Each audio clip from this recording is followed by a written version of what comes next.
E pela primeira vez comigo no programa Mulher.com, eu tenho a honra de receber, a Keila Chicrala, que é neuropsicopedagoga. É pós-graduada em neurociências pedagógicas, em educação especial e tem doutorado em Direito e especialista em funções executivas, que é, quando a gente fala funções executivas, parece de executivo, de escritório, não, é função executiva do cérebro. É uma parte do cérebro e é uma parte que vem sendo estudada no mundo inteiro. E, ao contrário do que a gente imaginava, que o sucesso dependia da quantidade de QI, não é. Todos nós conhecemos muitas pessoas muito inteligentes, mas que não param em emprego nenhum. São, no dia a dia, para se lidar, são muito difíceis, procrastinam muito. O que vai te levar ao sucesso em qualquer área, pessoal, profissional, são as funções executivas, porque nelas englobam atenção, memória, planejamento, organização, flexibilidade cognitiva. Quanta gente, Rita, agora durante a pandemia não teve que ver um plano B. Quando você tem disfunção executiva, problemas na função executiva, você não consegue ver plano B. Você para naquele e não consegue sair dali. Fica estagnado. Não consegue criar, não consegue... São Porque habilidades. Fala que crise é quando você tira o S e fica crie. Mas nem todo mundo consegue. Nem todo mundo consegue. Ela estagna, mas... E você vê muito disso nas corporações, em que a pessoa vem com uma ideia que às vezes por motivos mil não comporta mais. A realidade não comporta aquela... É uma boa ideia, mas não... E ela não consegue entender aquilo ali, se sente até pessoalmente, não estão querendo a minha ideia. Não consegue ter um plano B. Isso tudo faz parte das funções executivas, que é uma área do cérebro.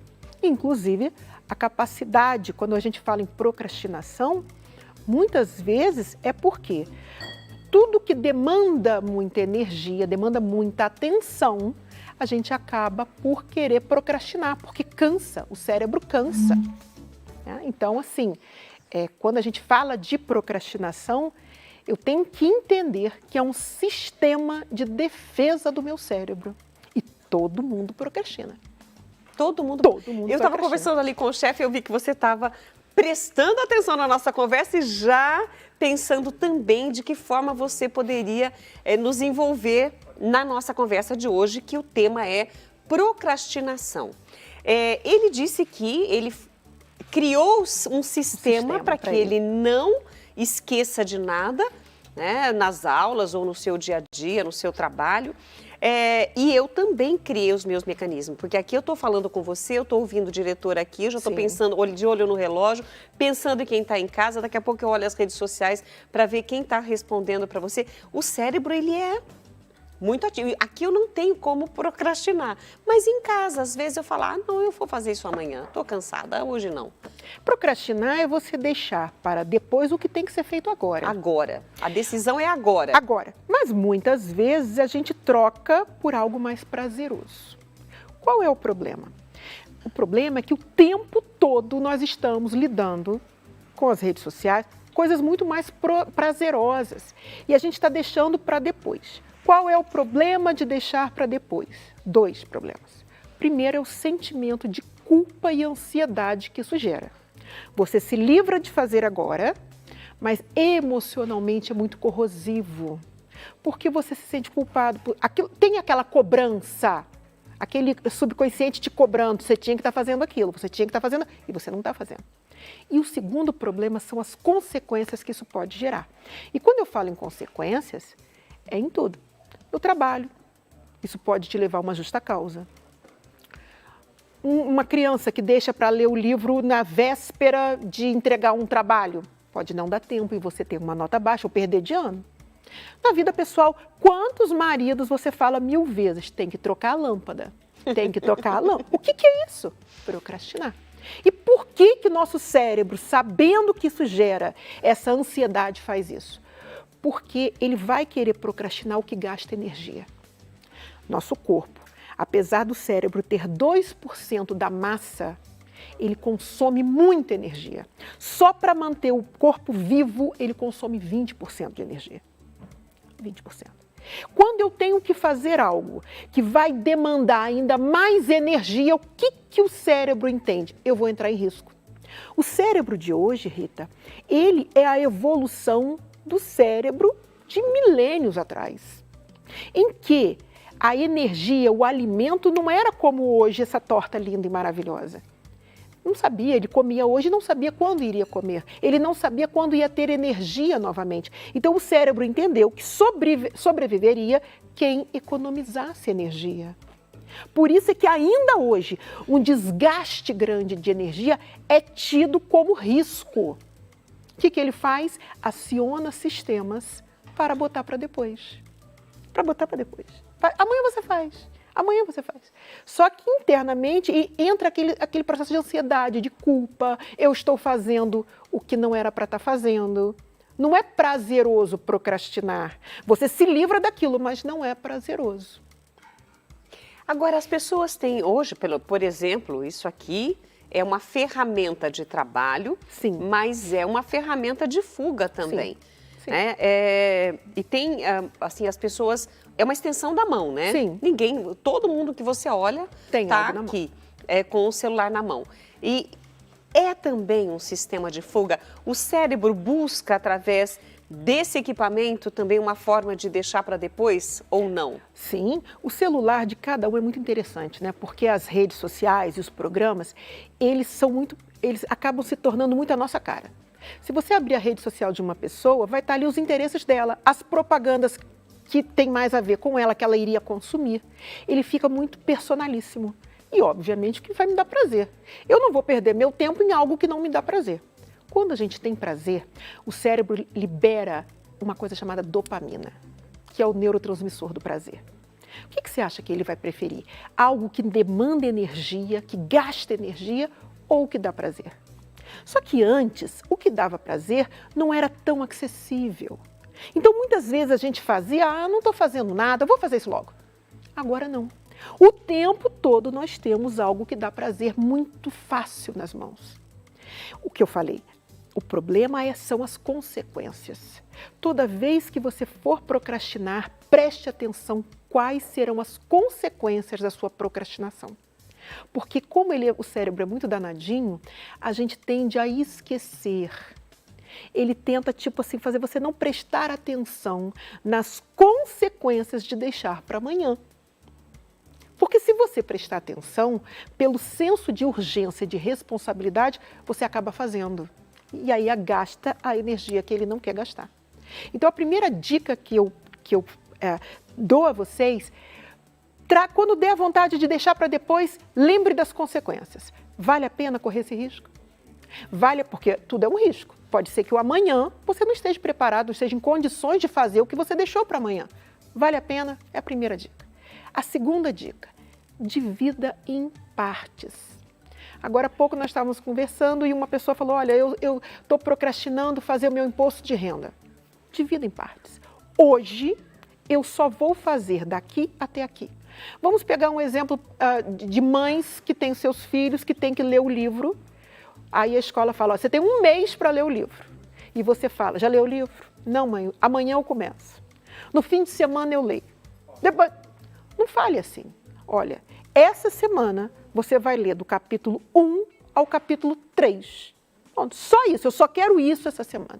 Semana que vem, divida em partes. Porque quando isso você fraciona, o cérebro não é tão ruim. Eu vou 3 fazer. capítulos. Eu vou fazer só. E eu coloquei um sistema de urgência. Eu não coloquei um prazo tão longo. Eu tenho até sexta-feira. Na urgência a gente tende a fazer. É a primeira dica. Divida o que você tem que fazer em partes. A outra dica. Não pensa, não dá tempo do cérebro criar mecanismos. Levanta e faz. Não sei se eu vou à academia, não vou. Não. Levanta e vai. Já deixa a mochila dentro do carro, para não ter que separar a roupa, procurar a roupa. Levanta e vai. Porque eu não dei tempo do cérebro agir. Eu já peguei e fiz. Eu não estou com vontade de separar aquela lista de matéria. Já começa fazendo. Para não dar tempo do cérebro agir. Então é uma briga diária. Sim. O problema é quando isso perde o controle. Nós vamos ter pessoas que não encaram isso, porque o problema do procrastinador, ele sempre arruma alguém para botar culpa. Não, eu ia fazer, mas a Rita me ligou. Eu que tinha que falar, Rita, agora eu não posso falar com você. Quando a pessoa se engana, ele faz um auto-engano, ele não assume a culpa de que tirou nota baixa porque demorou para ler, deixou no último dia. Ele vai dizer, não, eu tirei nota baixa porque eu fiquei gripado. Bom, você que deixou para ler no último dia. Quando você entra nesse processo, e aí eu falo com os adultos, a procrastinação ele pode te levar a uma dispensa por justa causa, por desídia. Olha como pode gerar consequências graves e severas na sua vida. Pode te levar a um divórcio, porque aquele marido que nunca faz, fica aquele peso nas costas da esposa, né? Esse casamento vai ficar meio baqueado. Então, as consequências da procrastinação, elas são severas. Quando você se torna um procrastinador por excelência, as consequências vão ser graves. É isso que você quer? Não é melhor criar estratégias? Um outro problema é quando a pessoa coloca tudo no mesmo peso. Ela não sabe a prioridade. O que é prioritário diante? O que eu tenho que fazer agora e o que eu posso deixar para depois? Quer dizer, fazer uma seleção do mais importante ao menos importante. Porque, na verdade, nós temos situações que eu tenho que deixar para depois. Eu não tenho como fazer tudo o tempo todo. Mas o que eu não posso deixar para depois? Como é que você faz essa seleção, Rita? Eu? É. Nossa, me pegou. Como eu faço? Como é que você prioriza? O que é mais urgente, eu tenho que dar uma resposta mais rápida, eu tenho que fazer isso porque eu tenho que entregar, ou alguma coisa aqui do programa, ou mesmo as coisas de casa. Então, aí eu dou prioridade. Então, eu vejo, não, isso aqui precisa sair primeiro. Não, isso aqui dá para fazer até sexta-feira. Posso te dar uma dica? Pode me dar uma dica, por favor, porque eu acho que o que eu faço, todo mundo faz também. Não. As pessoas se confundem. Às vezes eu fico olhando algumas pessoas fazendo algo agora que poderia deixar para depois. E o que tinha que estar fazendo agora, nem pegou para fazer. Mas é porque eu tenho que ter noção que é prioritário de acordo com a consequência. O que me trouxer mais consequência, uma consequência mais severa, obviamente que ele tem que ser prioritário. Entendi. Então, eu ensino para os meus pacientes, você vai fazer no dia anterior, e por isso que eu olhei para o chefe e eu dei risada, uma lista de tudo que você tem que fazer. Absolutamente tudo. Inclusive olhar as redes sociais. E aí você vai colocar na frente letra de A a E. A é aquela que vai te trazer graves e severas consequências. B vai te trazer consequência, mas não tão grave. C não traz consequência, mas só você pode fazer. Por exemplo, ligar para sua mãe. Você não vai delegar para alguém ligar para sua mãe. Não é o mesmo peso. D, aquela que pode ser delegada. E é a que tem que ser evitada, porque é ela, para muitas pessoas ficar olhando as redes sociais, que consome o tempo. Vamos lá. Adivinha quem que o cérebro quer procrastinar? É a E? Não. É a A. É a prioridade. É. E o outro truque, outra dica que eu dou, você começa pela A, mas você só passa para B quando toda a A tiver terminado. Porque você vai passar para menos importante, de consequências menos importantes, óbvio, quando aquela com mais importante você terminou. Além da letra, é interessante colocar prazos também. Por exemplo, a letra A é prioridade, eu tenho que entregar até às 5 horas da tarde, por exemplo. Ou então a B, bom, tudo bem, tem consequências, mas eu tenho que entregar até sexta-feira. Colocar prazos também para essas letras. A1, A2, A3. Entendi. Quem tem muita consequência e o prazo é curto é A1. Entendeu? Eu só passo para a seguinte quando eu terminei a primeira. E uma outra dica, quando eu tiver muitas letras, né, muitos compromissos com a letra A e B, eu delego o máximo que eu puder. Aquelas que são de letra D, que não depende de mim, que eu posso delegar, eu delego o máximo. Porque eu já tenho que ter uma noção que vai me faltar tempo. O tempo, ele é 24 horas para todos nós. Então, eu já começo do mais importante. Eu estou ali matando o compromisso mais importante, estou cumprindo o compromisso mais importante.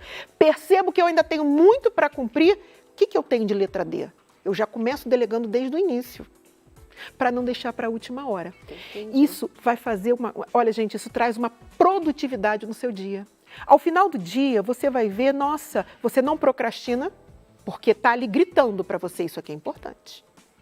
E você vai ter até as coisas como ligar para minha mãe, agora eu estou com uma brechinha, vou ligar para minha mãe. Aquele sentimento de ansiedade, de culpa vai se dissolvendo e dá uma sensação de empoderamento. Eu estou dando andamento na minha vida. É fundamental, é muito bom. Eu tenho aqui a Bernadette Almeida, de Campinas, não, acho que é Paulínia, Bernadette, eu esqueci sua cidade, me perdoa, viu, querida? Ela colocou assim, procrastinar, 2 pontos. Não fazia isso, ela é uma professora aposentada. Ultimamente, talvez um tanto deprimida, deixo muito para depois. Aí já é um outro problema. Ela falou que está deprimida, né? Então, aí vem todo um processo emocional que não está dando ânimo a ela. Provavelmente, ela está deixando para depois tudo que o depressivo, a pessoa com depressão, ela acaba não tendo ânimo para fazer nada. Né? Provavelmente aí já é um problema, tem que dar uma olhadinha na depressão. Depressão não é brincadeira. Olha, eu não consegui entrar no YouTube, é onde o pessoal deixa bastante... Rodrigo, você pode dar uma olhada para mim, querido? Nós temos uma pergunta, até foi o diretor que perguntou, ele falou, eu não sei se é o caso dele ou se ele está pensando em alguém, mas ele disse assim, aquelas pessoas que têm que levantar, por exemplo, tem que estar pronta, trocada, banho, tudo às 6h30, mas para dar tempo de fazer tudo isso, coloca às 6 horas da manhã para despertar. 6h05, vou ficar só mais um pouquinho, 6h10, 6h15, quando dá 6h20 vira uma correria só. Essa pessoa que também vai protelando no seu despertar, né? No seu compromisso já nos primeiros momentos da manhã com coisas básicas, levantar, pentear o cabelo, escovar os dentes, tomar um banho, qualquer coisa assim, também entra nessa linha da procrastinação? Com certeza, e há um detalhe, a consequência, se for um trabalhador, um aluno, vai gerar consequências esse ato, às vezes ele não percebe que é por culpa disso, acredite você.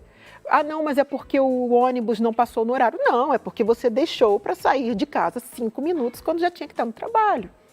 O mais importante é você entender que a consequência que você colher é fruto da sua procrastinação. Aí você começa a mudar.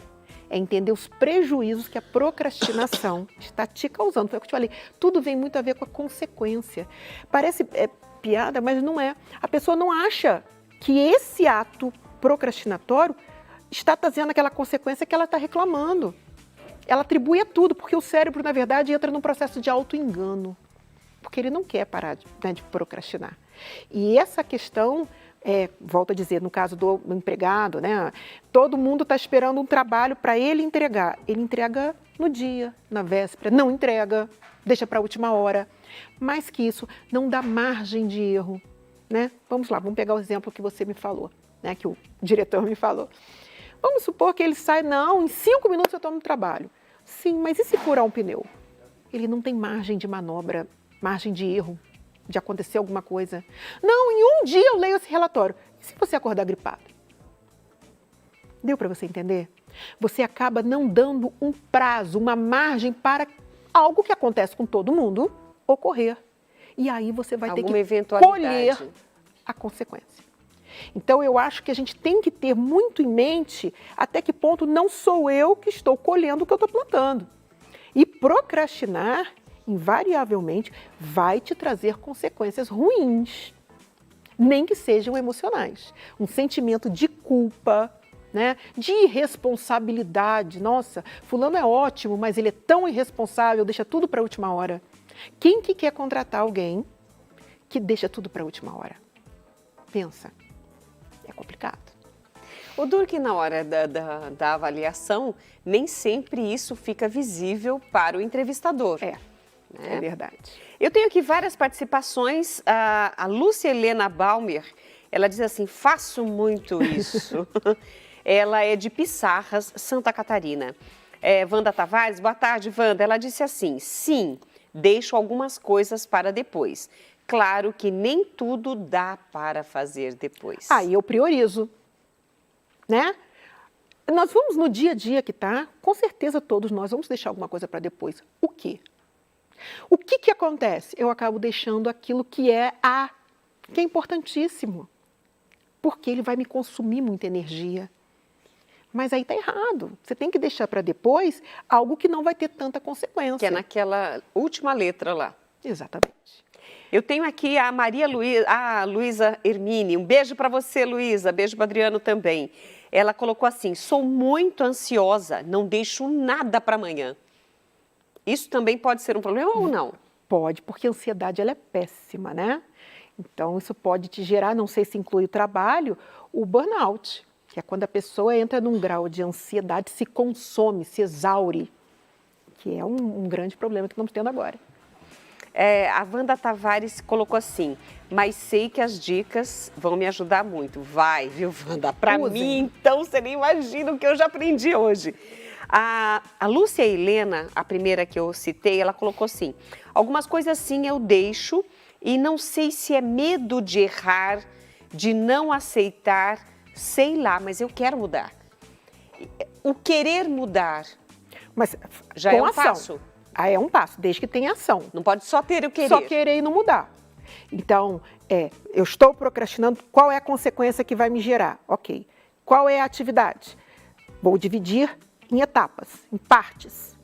Terminei a primeira parte, comemoro, vamos botar dopamina, olha, eu sou capaz, eu fiz essa parte. E não morri. Olha, meu cérebro está aqui. Amanhã o outro pedaço, amanhã o outro pedaço, amanhã o outro pedaço. Você vai, com o tempo, vai parando. Isso vai virar, você vai automatizar isso. Vou te dar um exemplo. Dieta. Todo mundo adia para segunda-feira a dieta. Por que será? Dia Internacional da Dieta. Então, em vez de pegar na segunda-feira e tirar tudo, todo dia, hoje, tira o docinho. Amanhã você tira o macarrão. Um pouquinho cada vez. E aí sim, você vai conseguir, na segunda-feira, estar de dieta. Porque no domingo você estava, não é um dia para transformar, que é muito para o cérebro. Ele entra, ai, eu estou em perigo. Não, não quero. Que dirá tirar tanto prazer. Imagina, você tirou tudo, ninguém faz dieta porque come pouco ou que come coisa saudável. Então, eu estou tirando tudo de uma vez. Na terça, você começou, na segunda, terça, você já encerrou o que você começou. Não aí vou dar conta disso e encerra tudo. Vá aos poucos, vai tirando aos poucos, sistemático. Hoje, agora, não passe para amanhã, não. Hoje eu vou fazer essa troca. E amanhã, mais aquela, aos poucos. Porque aí você vai ter muito mais sucesso no seu empreendimento. A Lourdes Massucato de Almeida, ela colocou assim: boa e abençoada tarde, nós agradecemos, desejamos a você também. E ela colocou assim: não consigo deixar as coisas para amanhã, tenho que fazer hoje. Que é o mesmo caso da anterior, que também talvez por ansiedade. Aqui ela não disse se fica se não gera ansiedade, tá ótimo. Tá ótimo, tá esse ótimo. é o correto. O ideal é isso mesmo. Agora, o problema é quando isso gera ansiedade. A Cristiana de Jesus Ferreira: não, eu gosto sempre de fazer o que eu penso no mesmo dia. Não gosto de deixar para o amanhã, que o amanhã só pertence a Deus. É verdade, é verdade. E tem mais participações aqui. A Maria Lúcia Vargas: boa tarde, Rita. Aqui em Camanducaia, Minas Gerais, essa técnica de cultura é patrimônio cultural. Eu achei que fosse alguma coisa em relação ao que nós estamos falando. Várias pessoas dominam essa técnica. Será que é isso? Bom, não entendi muito bem. Maria Lúcia, eu acho que é do artesanato, é do Bauer que eu estava falando, né? Legal, obrigada. Depois eu leio novamente a sua participação.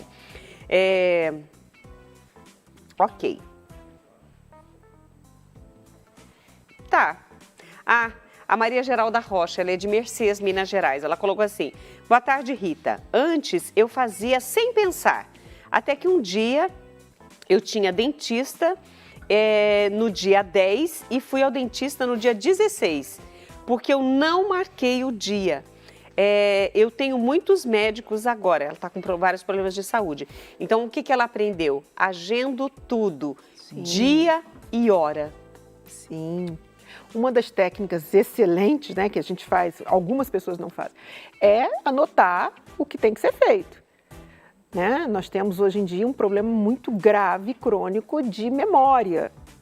Por quê? Porque nós não estamos trabalhando mais a memória. Se eu pedir aqui, me dê 10 telefones, 10 endereços completos nós não trabalhamos, e todos nós tínhamos isso antes. Atualmente, o nosso cérebro ele tem um backup, nós fazemos do celular uma extensão do nosso cérebro. Se me perguntar qual é o telefone da minha mãe, não vou lembrar os números todos. E aí vem o problema, porque memória é exercício. Quando você deixa de trabalhar a memória, você vai começar a ter problema. E nós estamos tendo muitas formas de poupar a nossa memória. Tem um lado bom? Tem, descansa o cérebro, mas não era o ideal deixar de trabalhar a memória, porque com a velhice nós vamos ter muitos problemas. A Soraya de Castilhos colocou assim: as minhas listinhas são diárias. Legal! Excelente. Parabéns aí a Wanda Tavares, que dia 26 vai ficar mais nova.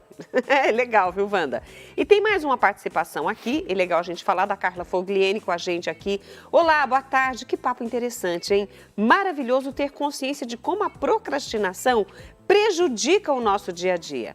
Tenho uma curiosidade. A procrastinação está mais em evidência e em prática depois do boom das redes sociais? Com certeza. Lembra quando a gente era pequenininho e que você não queria fazer, mas como não tinha nada para fazer, você fazia? Nós temos o tempo todo muita coisa para fazer, muita coisa interessante para fazer, né? E o tempo todo você tem uma extensão na sua mão do que fazer. E aí o que acontece? O que o cérebro vai priorizar? O que vai cansá-lo ou o que é prazeroso? É com certeza o que é mais prazeroso. Esse é que é o problema. E a tendência é só piorar, porque a gente está vendo as evoluções, as revoluções tecnológicas. Nós vamos ter cada vez mais fontes de prazer. E aí é que é o problema, porque se eu, como trabalhador, como aluno, não entender o meu processo de procrastinação, continuar delegando culpa e continuar procrastinando, necessariamente eu vou ser um empregado ruim, um marido ou uma esposa ruim, né? A procrastinação, ela traz consequências. É isso que eu acho que é importante as pessoas terem noção. Eu preciso entender que eu vou colher problemas em decorrência dessa ação. Aí você vai mudar. Eu quero agradecer sua participação comigo. Gente, se eu pudesse, eu garanto que eu ficaria aqui conversando, dando mais oportunidades de vocês abrirem o coração. Mas o mais importante é que, mesmo com pouco tempo, numa conversa tão prazerosa como essa, nós conseguimos aprender bastante, né? E eu quero agradecer aqui a participação da Keila Chicrala, que é neuropsicopedagoga, e hoje falamos sobre procrastinação. E vamos deixar a procrastinação para agora. Não, para nunca mais. Nunca. Era isso que eu ia falar. Nunca. Vamos fazer agora. Agora. Procrastinação, não. De jeito nenhum. Muito obrigada por sua participação. Querida, obrigada, tá? Volte sempre. Só me chamar. Oh, delícia!